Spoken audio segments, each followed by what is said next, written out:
आइए, तो आप लोग कह रहे थे कि सर गुणनखंड विधि से तो जानते हैं कि x का मान निकालना, लेकिन वर्गमूल विधि से नहीं जानते हैं x का मान कैसे निकालते हैं। तो आज वही क्वेश्चन को हम लोग आपको द्विघात समीकरण में लेके आए हैं कि वर्ग पूरा करके हल करें। इसी को हम लोग कहते हैं कि वर्गमूल विधि। वर्गमूल विधि कहने का मतलब है कि वर्ग पूरा करके इसको हल करना है। ये ऐसा टाइप का क्वेश्चन एग्जाम में भी रहता है। आज ये क्लास 10वां है, तो आज आइए देखते हैं कि कैसे इसको हम लोग हल करेंगे, वर्ग पूरा करके हल करें। अब देखिए हम लोग सोल्यूशन में लिखते हैं। सोल्यूशन में लिखते हैं तो लिखेंगे 4y² अब प्लस 4√3y अब प्लस 3 बराबर 0। सोल्यूशन में लिखे हैं।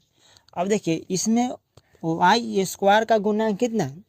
देखिए 9th में पढ़ना होता है, जैसे हम लिखे y² 2 + 2y अब प्लस 3 बराबर 0। तो 9th क्लास में पढ़ना था कि आपसे पूछता है कि y² का गुणांक, y² का गुणांक, y², यहाँ देखिए y² का है तो y² के बगल में कितना है, 2 है तो 2 होगा। y² कह रहा है ना, इसी में आपको पूछ देता है कि y का गुणांक, y का गुणांक, y का गुणांक, y का गुणांक कह रहा है ना, तो y को देखेंगे। उस समीकरण में हम y को खोजेंगे, तो इस समीकरण में y कितना है, 2 है तो y का गुणांक 2 होगा। x² का गुणांक आएगा तो जो समीकरण दिया हुआ रहेगा ना उसमें हम x² खोजेंगे। अगर z² का गुणांक पूछेगा तो उस समीकरण में हम लोग zx² को खोजेंगे। अब यहाँ देखिए तो y² का गुणांक कितना है, 4 है।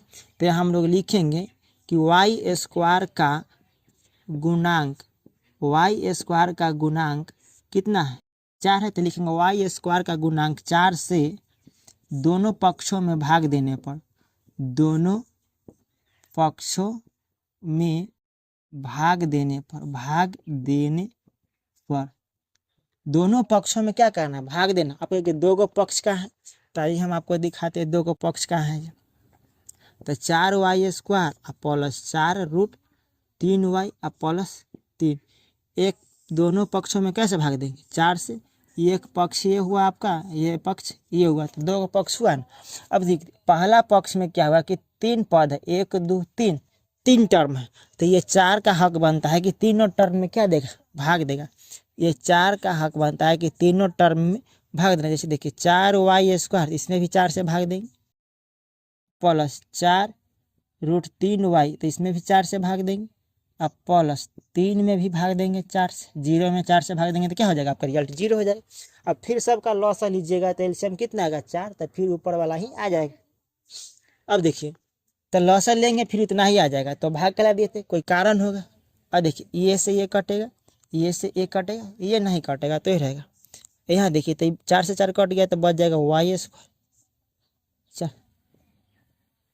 3/3/4 बराबर 0। ये काट के बचा सो हमने लिख दिया। अब देखिए यहाँ पे ये वाला को ना, यहाँ से यहाँ तक जो पद दिखाई दे रहा है, वर्ग पूरा करने का मतलब होता है ना कि हमको कैसहू कह के, यानी किसी तरीका से a + b के होल स्क्वायर पर इसको हमको सेट करना है। 2ab ऐसे लिखिए, या a² + 2ab प्लस b²। ये सब सब्जेक्टिव क्वेश्चन है दोस्तों, तो टाइम तो लगेगा ही, और वैसे भी समझाना पड़ता है। अब देखिए इसको किसी भी टाइप से आपको a + b के होल स्क्वायर के रूप में लाना है। वर्ग अगर यहाँ वर्ग नहीं कहता ना तो हम लोग हल कर देते गुणनखंड विधि से या दीर्घायी सूत्र लगा के, लेकिन यहाँ साफ साफ कह दिया है कि वर्ग पूरा करके ही आपको हल करना है। अब यहाँ पर देखिएगा इसको 2ab के रूप में आपको सेट करना है। तो कैसे सेट करते हैं, तो y² प्लस y², ये वाला को ना आपको 2ab के रूप में सेट करना है, 2ab को। अब देखिए यहाँ पे समीकरण क्या है, y² प्लस √3y प्लस 3/4 बराबर 0। इसको हमको 2a, ए का काम कर रहा है, a² का काम कर रहा है, और ये वाला मान चलिए कि b² का काम कर रहा है। तो इसको हमको 2ab के रूप में सेट करना है। तो कैसे सेट करिएगा, तो देखिए तो 2ab, हमको a का मान मालूम है कितना, y, b का मान मालूम नहीं है। अब देखिए b का मान सही से देखिएगा, नहीं तो समझ में नहीं आएगा। a का मान हमको मालूम हो गया, यहाँ देखिए 2ab, तो टू तो फार्मूले में ही लगा हुआ है। ए का मान यहाँ से लेते हैं, तो ए का मान हमको y मालूम है, लेकिन b का मान मालूम नहीं है। तो ये अपना से ही सेट करना होता है कि हम क्या रखें कि यहाँ ई वाला जो है √3y जो है 2ab के फॉर्म में आ जाए। अब देखिए, तो 2 ए के जगह पर रखेंगे y, b के जगह पर हम लोग कितना रखेंगे, तो लिखेंगे √3/2। तो इसको हम 2 से 2 काट देंगे तो हो जाएगा √3y। देखिए हो गया ना। तो b के जगह पर कितना रखना होगा, √3/2। ये समझ में कम आया होगा, आपको बराबर इसको रिवाइज करना पड़ेगा। अब देखिए, तो अब इसको रहने देते हैं। तो √3/2 लिखेंगे कि √3/2, इसका लिखेंगे होल स्क्वायर, √3/2 के होल स्क्वायर। दोनों पक्षों में जोड़ने पर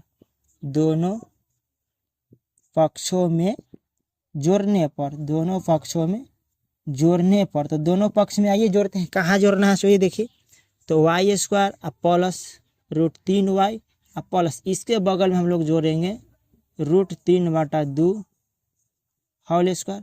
ये तो रहेगा ही ना, दोनों पक्ष में जोड़ना है तो बराबर 0। इसमें भी हम लोग जोड़ेंगे √3/2 के होल स्क्वायर, √3/2 के होल स्क्वायर। आइए हम इसको साफ थोड़ा कर लेते हैं, ये वाला को।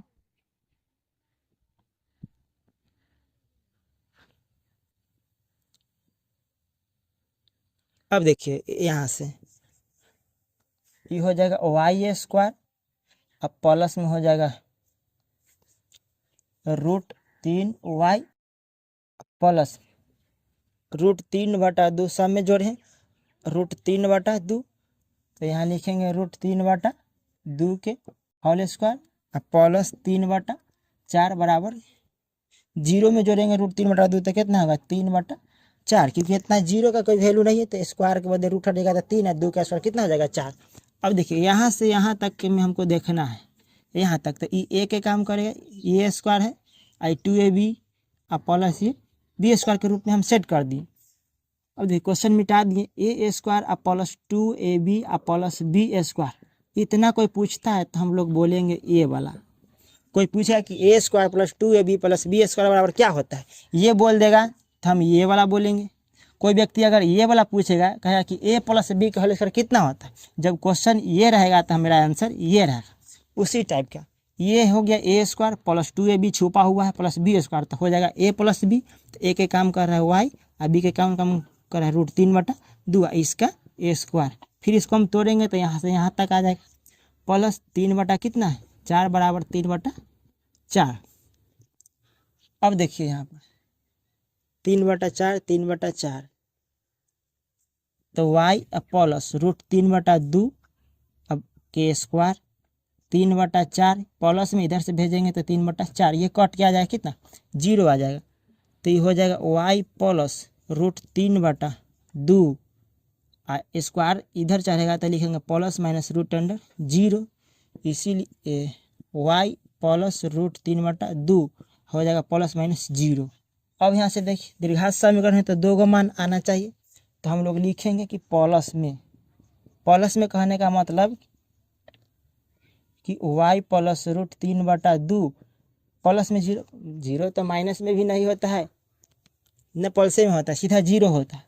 तो लिखेंगे, प्लस में लिखने का मतलब है कि प्लस वाला साइन यूज करें, तो y √0 प्लस में इधर भेजेंगे तो माइनस में √3/2, तो 0 में से घटेगा तो माइनस में √3/2 ही आएगा। अब लिखेंगे माइनस में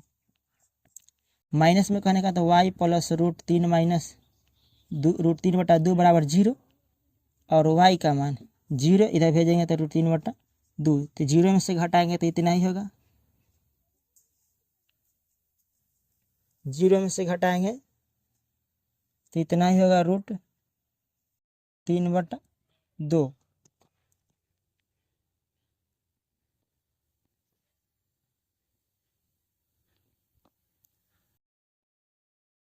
अगर माइनस में लेते हैं 0 तो करीब प्लस में उधर माइनस, तो माइनस में √3/2 देखते हैं थोड़ा एक मिनट। 19 का पहला क्वेश्चन है, 19 का पहला, ठीक है। तो घटाएंगे तो माइनस में ही आएगा, सॉरी माइनस छूट गया, तो यहाँ भी घटाएंगे तो माइनस में ही आएगा। इसीलिए y का मान आपको आ गया -√3/2 और -√3/2। ये आपका फाइनल आंसर होगा। तो वर्ग पूरा करके बनाने का यही प्रोसेस है। तो आप इसी टाइप को बनाइएगा, अगर ऐसा क्वेश्चन वर्ग पूरा करके मिले तो मिलते हैं नेक्स्ट वीडियो में।